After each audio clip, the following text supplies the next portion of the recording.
being seen. Just a minute, so I'll just take So a now screen. it is visible. Yeah, now it is visible, but when you share the slide, it goes off. Okay. So I can either share the slides or I can. Just Actually, I'm yeah, you presenting are from showing my cell the phone. iPad or phone. Yeah, you can share the slide now, please, sir. Okay.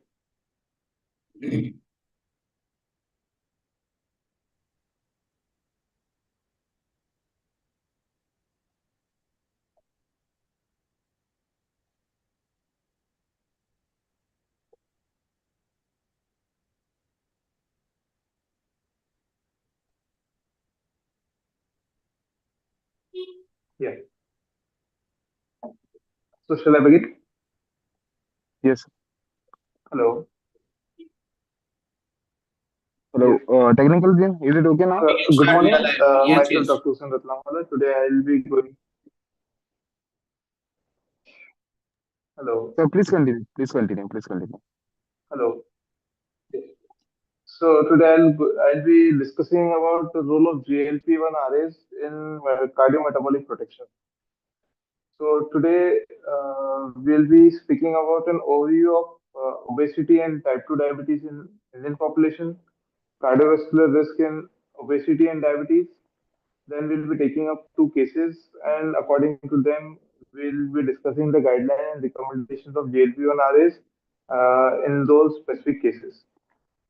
So the rising trends in overweight and obesity in India, as we can see, India is now becoming progressively developed as our disease portion is also developing very rapidly, especially among young individuals. Now, younger diabetics have come very rampantly, mostly because of our poor dietary habits, which is leading to obesity and ultimately cardiometabolic risk factors. We are now seeing very young MIs also very frequently. So why global cutoffs fail in Asia Pacific populations? It is mainly, I think, attributed to the dietary pattern, dietary changes, and the lifestyle changes in them.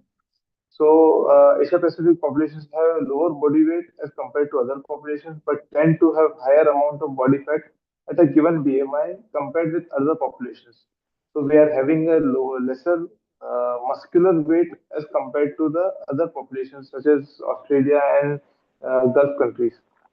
Asia Pacific populations develop obesity related morbidities, including type 2 diabetes, dyslipidemia, and cardiovascular diseases at a lower BMI than the international definition of obesity. Now, Asia Pacific specific obesity definitions. Now, a lower BMI cutoff for obesity has been recommended for Asia Pacific populations to improve the identification of individual at risk of cardiometabolic disease. Many countries in APAC region apply a BMI threshold of 25 to 27.5 to define obesity. India is among one of them. So most of the Asia Pacific regions have these guidelines, but the countries such as Australia, they have a higher cutoff limit, as we can see in the table. Now, obesity calculations, obesity indicators used to define obesity in Indian population as the parameters such as waist circumference, male for male is more than 90 centimeter and for female is more than 80 centimeter, waist shape ratio point more than zero point 0.9, and for female more than 0.85, waist circumference 16.5 centimeter and 15.7 centimeter respectively.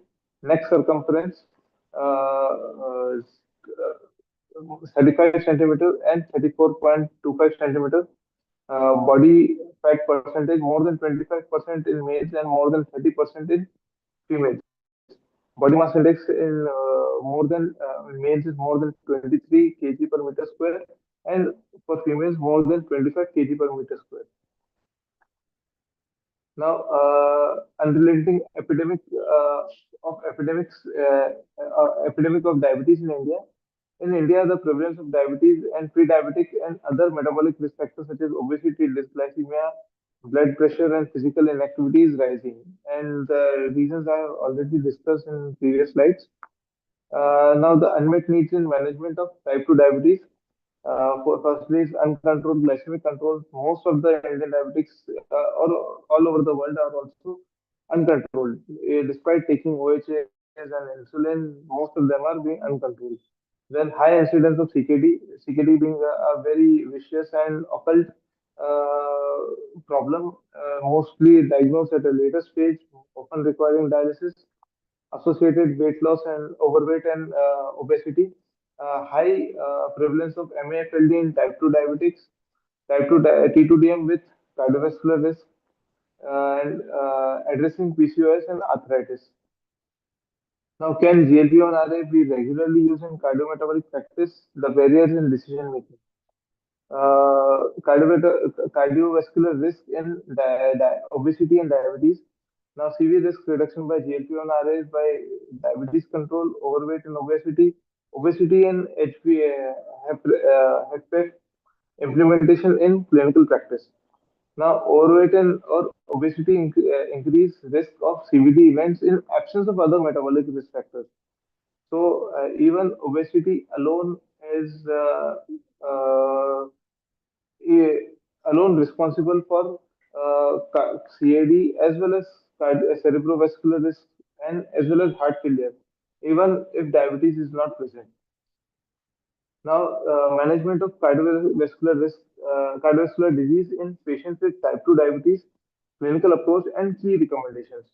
Now, cardiovascular disease patient, when if diabetes is confirmed, and we have to, the recent guidelines recommend to initiate GLP-1 RA and SGLT2 inhibitor as class 1 indication. Similarly, in patients with chronic kidney disease, they have to initiate SGLT2 inhibitor as well as pindrolone as a class 1 indicator. Now, the legacy patient with rising risk, there's a patient named Surinder, a 66-year-old retired engineer, 173 centimeter height, 81 kg weight. Medical history of type 2 diabetes since 12 years, post CABG since 5 years ago, stage 1 hypertension. Echo was LVF 55% with no diastolic dysfunction noted. Labs showed that his BMI was high, 27 kg per meter square. HbA1c was 7.2, LDL cholesterol was 68, controlled. EGFR was 84 ml per minute, so CKD has started. Current medication, metformin 1 gram BD with glimepiride 2 mg, atorvastatin 40 mg, and aspirin 75 mg, empagliflozin 10 mg, with telmisartan 40 mg. Now, guidelines recommending GLP-1 RA, GLP-1 RA, and ADA and ESC. The American College of Cardiology and AHA recommend use of, there's a class 1 indication for use of GLP-1 RA in such patients, specifically for MACE reduction and better outcomes in ACS. Similarly, AC also recommends that GLP-1 RA has better weight control, better diabetic control, and CV outcome and MACE reduction also. Now, guideline recommendations, cardio benefits of GLP receptor agonists are well, they are well documented. Stable patients with ACVD and type 2 diabetes, patients with heart failure regardless of diabetes status, GLP-1 receptor agonist may lead to weight loss in many patients, and semaglutide has been shown to reduce risk of MACE in overweight or obese patients with stable ACVD, but has not been studied by early after ACS. Now, 2024 ESC guidelines for management of chronic coronary syndromes. Now, SGLT2 inhibitors and GLP-1 RAs in patients with chronic coronary syndrome.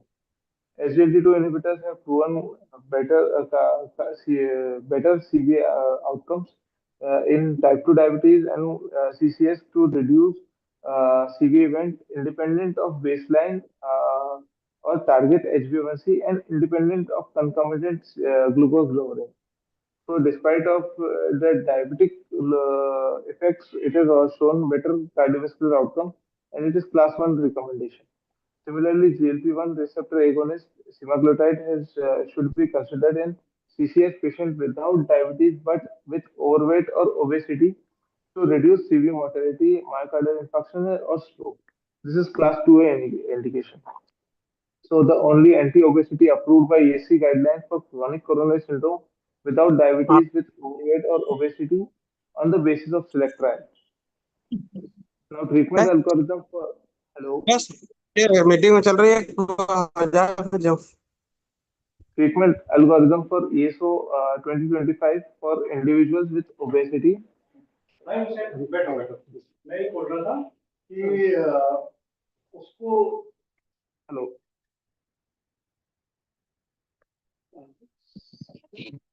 Sir मैं एक conference पे हूँ अच्छा जी sir. Treatment algorithm for ESO 2025 individuals with obesity. Now, obesity management medication decision to be taken based on body weight management in obesity. There is no complications present, and if complications are present. Now, if there is no complication present, the goal is to treat fat mass accumulation to prevent dysfunction of non-adipose organs, which can be done by semaglutide or tirzepatide, the GLP-1 RS. But if complications are present, the goal to treat is to reverse dysfunction in non-adipose organs. So, fat mass diseases such as OSAS and KOF, osteoarthritis pain remission has been seen, tirzepatide and semaglutide. Now, sick fat diseases such as prediabetes, type 2 diabetes, cardiovascular disease, heart failure, and MASLD. And all of them, as GLP-1 RAs have shown, has been recommended, and such as tirzepatide, semaglutide, or liraglutide, it is to be given. Now, ADA 2026 obesity pharmacotherapy goal is to improve the obesity-related disease and complication and accounting for achievement and maintenance of weight reduction. Now, these cases are pre-diabetic, type 2 diabetic, hypertension, ACVD, FFS, MASH, OSA, and osteoarthritis. Now, all of them have shown a significant improvement. They have in this case of in case of adequate treatment, inadequate treatment response. And currently, obesity medication consider treatment intensification and there's great benefit in using of GLP-1 RA, mainly semaglutide. Now, hierarchies of preferred medication for complication-centric care of patient with ABCD. Now, cardiometabolic parameters such as pre-diabetic, metabolic syndrome, diabetes prevention, again, tirzepatide and semaglutide, then liraglutide, and then orlistat. Type 2 diabetes, tirzepatide and semaglutide, liraglutide, and then orlistat. MASH recommendation, only semaglutide and tirzepatide has been recommended. HFpEF, again semaglutide and tirzepatide. CKD, again semaglutide, tirzepatide. BP lowering agent, BP lowering effect, semaglutide, tirzepatide, phentermine, topiramate, and then second line is liraglutide and orlistat. MACE prevention against semaglutide and some part liraglutide has been recommended. Again, osteoarthritis and OSA, semaglutide and tirzepatide are recommended. Now, ADA 2026 pharmacotherapy for type 2 diabetes associated comorbidities. This is also shown that SGLT2 inhibitor and GLP-1 RS to be used at an early stage, not to be delayed or for a later stage, which has shown an increased and better outcome in all aspects such as CKD, heart failure, cardiovascular prevention, and MASH as well as MASLD improvement also. Now, clinical evidence supporting semaglutide application in this case. Now, select trials, semaglutide and cardiovascular outcomes in patients with overweight and obesity. This trial is to investigate the effect of semaglutide on cardiovascular outcomes in patients with overweight or obesity without diabetes. Now, in this randomized control trial, it is double-blind, placebo-controlled, multicentric, event-driven superiority trial. Around 17,000 participants were taken with inclusion criteria of BMI of 27 or greater, age 45 years or older, established cardiovascular disease, MI, stroke, symptomatic peripheral arterial disease, no history of diabetes or with HbA1c of less than 6.5. The mean follow-up time was around 40 months. Now, once weekly subcutaneous semaglutide was given in treatment arm, whereas placebo arm was also there. Now, endpoints in treatment arm were cardiovascular death, non-fatal MI, and non-fatal stroke. Exclusion criteria was history of hypoglycemic events, agent, GLP-1 receptor agonist used within 90 days, NYHA class 3, heart failure, ESRD, dialysis, history of cardiovascular neurologic event within 60 days, plan for revascularization procedure. Now, results were primary and secondary endpoints. 20% reduction of MACE and primary cardiovascular endpoint event, death from cardiovascular causes, non-fatal MI and non-fatal stroke. 6.5% in semaglutide group, 8% in placebo group. Hazard ratio was 0.8. Now, 15% reduction in risk of death from cardiovascular causes, 2.5% in semaglutide group, and 3% in placebo group. Now, results in secondary endpoints, body weight percentage, the mean change from randomization ratio, that is 9.39 to 9.39. The systolic BP was around reduced by 3.8, diastolic by 1.02 in semaglutide arm. Uh, Steer study, semaglutide is associated with lower risk of cardiovascular event as compared to with tirzepatide in patients with overweight or obesity and ACVD and without diabetes in routine clinical practice. Now, aim was to assess real-world incidence of MACE during the treatment with semaglutide or tirzepatide for chronic weight management in routine clinical practice in the US.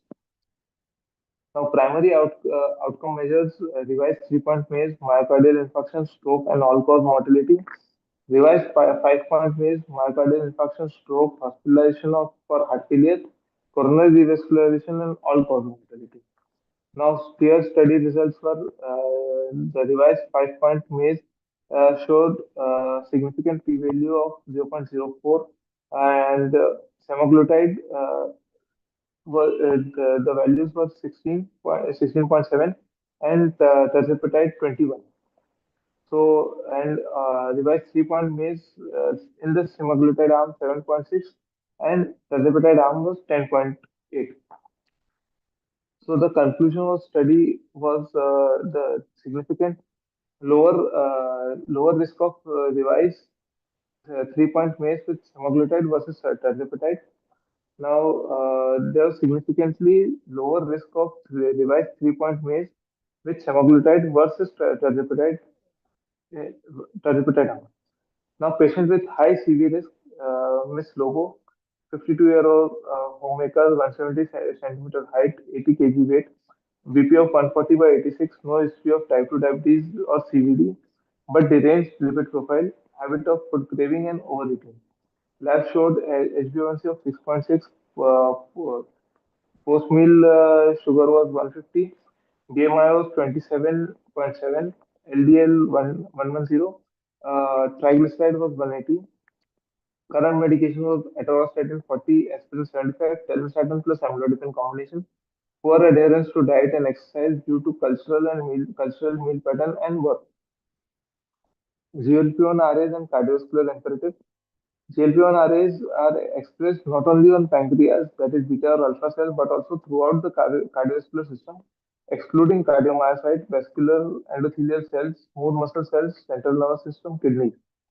Hypertension, showed reduction in hypertension, reduction state of hepatitis, reduction in atherogenic lipid, reduction in peripheral vascular disease, reduction in stroke, reduction in coronary artery disease, better pancreatic function, better glycemic control, better weight loss, and reduction in adipose tissue mass.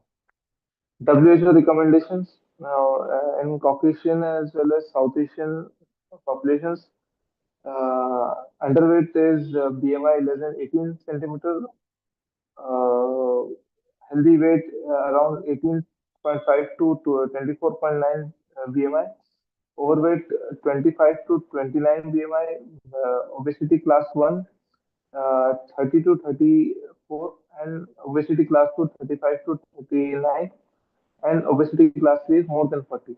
Whereas these values are lower in Southeast Asian region, Chinese and Japanese people, as we discussed in previous slide also, because of reduced lean body mass and increased fat mass. So the values are lower as compared to the Caucasian populations. Now, association genetically predicted 1 kg per meter square increase in BMI.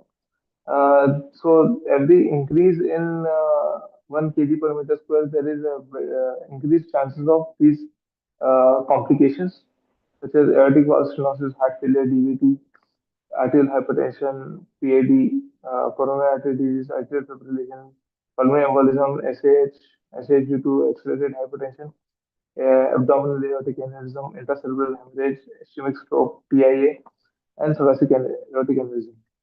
Obesity and cardiovascular disease in an ESC clinical consensus statement.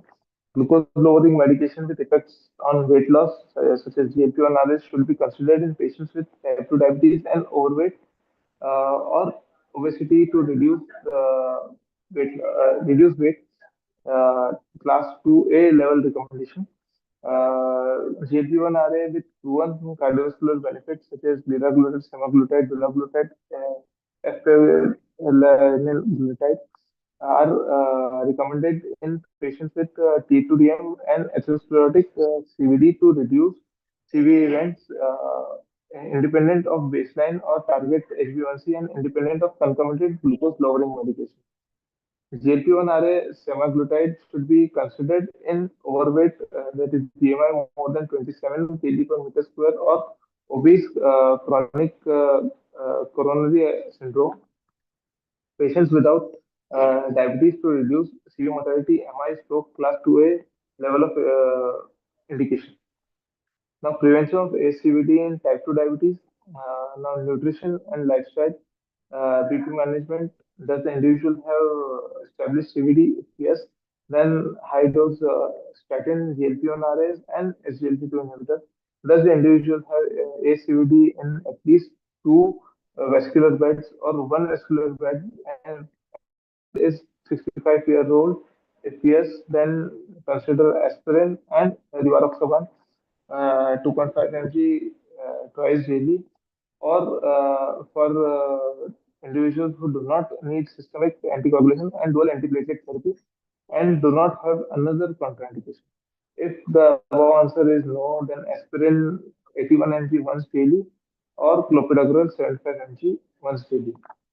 Now, if the individual does not have established ACVD, and the individual the high risk of developing ACVD?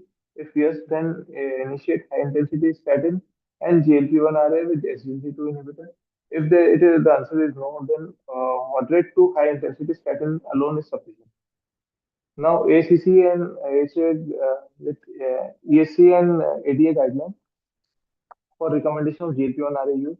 Now, this guideline is again same. The recent recommendation is class 1 recommendation for GLP-1 use of GLP-1 RA and SGLT2 inhibitors also for better control in diabetes and CV mortality. Now, obesity pharmacotherapy goal of is improvement of obesity related disease and complication and accounting for achievement of maintenance of weight reduction. Now, pre-diabetic patients, the preventing progression to type 2 diabetes, uh, semaglutide has demonstrated a better effect.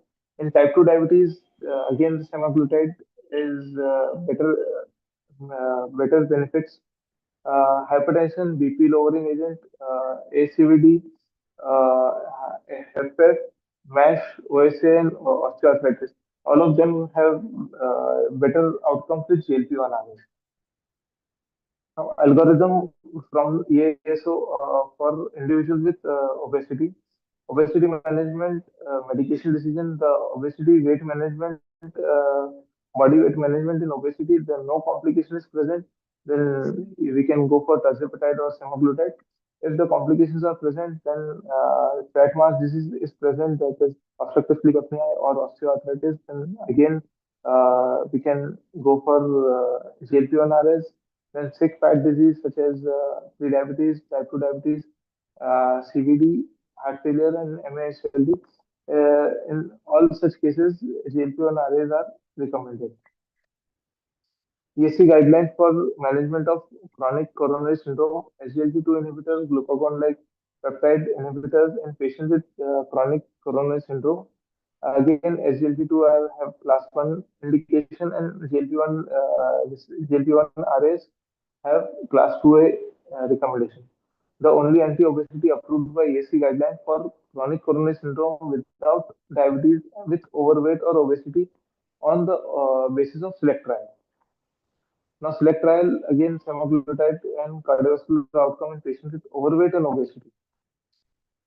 Now, this is to investigate the effect of semaglutide on cardiovascular outcome in patients with overweight or obesity without diabetes. Again, the same trial we discussed earlier. Now, again, the same outcomes: 20% reduction in MACE, 15% reduction in risk of death from severe cardiovascular disease, body weight reduction, systolic and diastolic BP reduction, cholesterol reduction, direct cardiovascular mechanism. The pleiotropic effects are anti-atherosclerotic. This suppresses the pro-inflammatory mechanisms, pro-inflammatory cytokines, and inhibits smooth muscle cell proliferation, stabilizes atherosclerotic plaque. This is weight independent effect. And Endothelial dysfunction promotes vasodilation, reduces oxidative stress, promotes improves nitric oxide bioavailability, and this is also weight independent effect. Myocardial protection promotes myocardial glucose uptake, inhibits cardiomyocyte apoptosis, improves coronary blood flow. This is also weight independent effect. Blood pressure reduction, natriuresis causes vasodilatory effect, modest BP, systolic BP reduction across the trial. This is partially independent. Lipid modification reduces triglyceride, modest LDL reduction, anti-atherogenic lipid profile. This is also partial in weight independent. Glycemic control, HbA1c reduction, improved insulin sensitivity. This is diabetes is a related benefit, but it is weight dependent. Now, weight loss, appetite suppression, central and peripheral, delayed gastric emptying, it partially mediates CV benefits. Will GLP-1 RA have a place as a primary preventer? I think it's yes.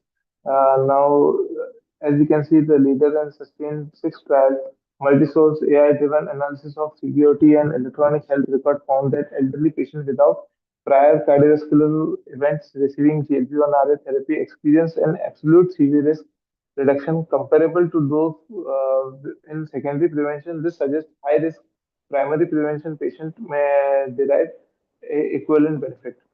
Now the score, primary prevention real world study. Now the study for in this the objective was to evaluate the efficacy of semaglutide in reducing the risk of CV benefits CV event in US adults with ACVD and overweight or obesity without T2DM in clinical practice. Now, in this trial, the endpoint was MACE-3 reduction, MACE-3 outcome. Now, the lower risk of MACE-3 with semaglutide was seen, the better control. the conclusion of real-world study of population in US with overweight and or obesity and with ASCVD without P2DM, semaglutide was associated with significantly lower relative risk of MACE3, non-fatal MI, non-fatal stroke, and CV death. Now, guidelines summary 88 2023 strong recommendation that is class 1 for GLP-1 RAs to, with proven CV benefit and type 2 diabetes. ESC 2023 also recommend class 1 recommendation for GLP-1 RAs and type 2 diabetes with ACVD. ESC 2024 guidelines, new recommendation of semaglutide for overweight and obesity in patients with CCS without diabetes. FDA 2024 approved semaglutide for CV risk reduction. AHA-ACT, consistent with ADA and ESC for strong support for use of established ACVD and T2D patients. Now, in summary, MACE reduction in class is the class effect. GLP-1 RA shows 12 to 27% MACE reduction in high CV risk type 2 diabetes patients with benefits varying by age and population. Select trial transformed the field in 2023. The semaglutide 2.4 mg reduced MACE by 20% in 17,000 patients, non-diabetic patients with obesity and established CVD, the first proven CV benefit from any obesity medication. Now, diabetes is not a prerequisite. Following select CV benefits is now established in patients without diabetes. The FDA approved semaglutide for CV risk reduction without requiring type 2 diabetes diagnosis. Benefit is risk dependent but extends beyond secondary prevention. Absolute benefit is greatest in established ACVD, but high risk primary prevention such as diabetic and multiple CV risk factors or elderly patient also benefit significantly. Pleiotropic mechanisms are real and significant. GLP-1 receptors exist in and vasculature. The preclinical and clinical data confirm anti-atherosclerotic, endothelial, anti-inflammatory, and direct myocardial effects beyond any glucose or weight effect. Guidelines have responded ADA 2023, ASC 2023-2024, FDA 2024. All support the use of GLP-1 RAs for CV risk reduction with strongest recommendation in established ACVD plus type 2 diabetes and should be proactively considered these in cardiology and diabetic practice. Thank you. Okay, thank you so much, sir, for your presentation. We have some questions from our delegates. I have one question is what are the most common adverse effect of semaglutide? Uh, as we can see, the not many semaglutide is far safe to use, but we Okay, have to screen for thyroid cancer if any. We have to ask for of medullary carcinoma thyroid if there is present in the family. Secondly, we have to check for diabetic retinopathy also. But in some trials it has shown to worsen the diabetic retinopathy, not because of the semaglutide per se, but it is due to better control of sugar. So we cannot consider it as a side effect, but it can consider it a effect of glucose control.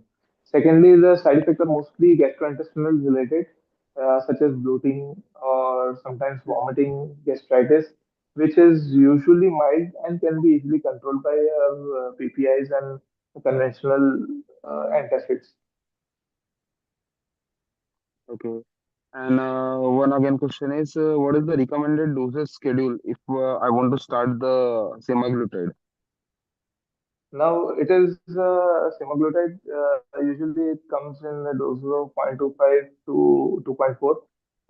We for starting semaglutide, we have to first screen the patient, then start it at the dose of 0.25 mg every weekly, and look for the side effect. And then if the gastric tolerability is better, then we can titrate to 0.5 to 1 until the desired weight is achieved.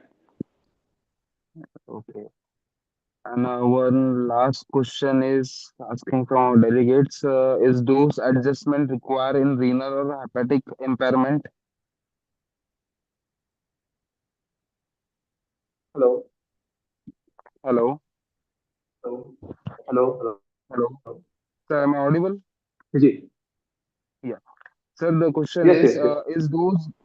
is dose adjustment required in a renal or a hepatic impairments? No, no, it is not required. Not required. Okay, okay. So no more questions, sir. It can be safely given, and in fact, we are it prevents the impairment and it.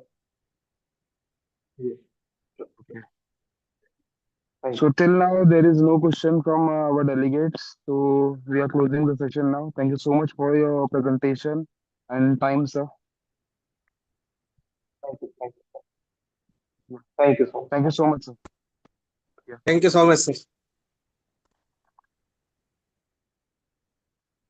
Technical team, end the With your session now. permission, can I conclude? Yeah. Thank you.